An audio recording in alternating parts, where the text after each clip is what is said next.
মঙ্গলবার সাত সকালে এক মর্মান্তিক পথ দুর্ঘটনার সাক্ষী থাকলো কুলপি থানার ১১৭ নম্বর জাতীয় সড়ক।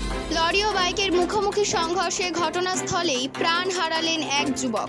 ঘটনাটি ঘটেছে কুলপি থানার অন্তর্গত অরুণ বিরিয়া মোড়ের কাছে। স্থানীয় পুলিশ সূত্রে জানা গিয়েছে, মঙ্গলবার সকাল আনুমানিক ৬টা নাগাদ যখন এলাকায় হালকা বৃষ্টি পড়ছিল, ঠিক তখনই দুর্ঘটনাটি ঘটে। একটি মোটরসাইকেল ডায়মন্ড হারবারের দিক থেকে আসছিল, বিপরীত দিক অর্থাৎ কাকদ্বীপের দিক থেকে আসা একটি দ্রুতগামী লরির সাথে বাইকটির মুখোমুখি সংঘর্ষ হয়। দুর্ঘটনার তীব্রতা এতটাই বেশি ছিল যে বাইকটি দুমড়ে মুচড়ে যায় এবং আরোহী ছিটকে জাতীয় সড়কের পাশে পড়ে যান। ঘটনার পরেই ঘাতক লরিটি গতি বাড়িয়ে দিয়ে ঘটনাস্থল থেকে চম্পট দেয়। দুর্ঘটনাটি নজরে আসতেই স্থানীয় বাসিন্দারা ছুটে আসেন এবং তড়িঘড়ি কুলপি থানায় খবর দেন। খবর পেয়েই দ্রুত ঘটনাস্থলে পৌঁছায় কুলপি থানার পুলিশ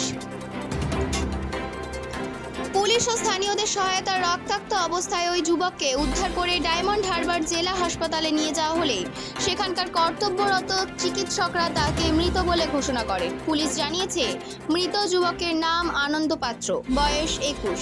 তিনি ফ্রেজারগঞ্জের অমরাবতী এলাকার বাসিন্দা। জানা গিয়েছে, এদিন সকালে তিনি মহিষাদল থেকে নিজের বাইকে করে বাড়ি ফিরছিলেন।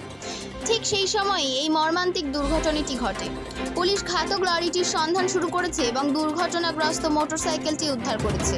যুবকের মরদেহটি ময়না তদন্তের জন্য ডায়মন্ড হারবার পুলিশ মর্গে পাঠানো হয়েছে। এই ঘটনার জেরে গোটা এলাকায় নেমে এসেছে গভীর শোকের ছায়া। কুলপি থেকে বঙ্গভূমি নিউজ টিম।